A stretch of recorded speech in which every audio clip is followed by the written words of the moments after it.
मेहमान है प्रीतिबेन मालू। 1 लाख रोटी, हम रोटी खा रहे हैं, लेकिन जरूर सुनना, ये श्राविका 1 लाख रोटी रोज इकट्ठी करवा के गौशाला में पहुंचवाती है। आज वो हमारे बीच है, हमारा गौरव है। मैं माननीय श्रीमती प्रीतिबेन मालू का इस मंच से हार्दिक अभिनंदन करता हूं।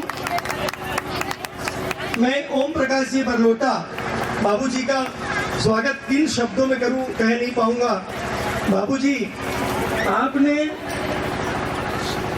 राजेश भैया जो है ना, ये एक रत्न है, और गौ सेवा रत्न तो हम लोग दे सकते हैं क्योंकि गौशाला चलाते हैं, इसलिए गौ सेवा रत्न का अवार्ड हर साल देते हैं। अब इनके लिए हमारे पास कोई रत्न अवार्ड नहीं है, लेकिन ये वास्तविक रूप में गौ सेवा रत्न ही है। मैं एक बार चाहूंगा राजेश भैया के लिए जोरदार।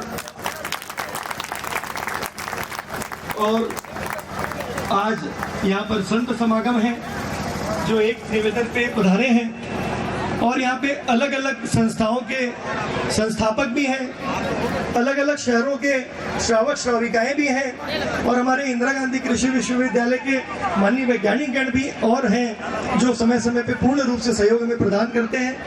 तपेश भैया हैं, माजी साहब आप जी हैं, और श्री उत्तम भैया और मनीष जी बोथरा, यहाँ पधारे संजय जी जापक, तमाम लोगों का स्वागत अभिनंदन करता हूँ।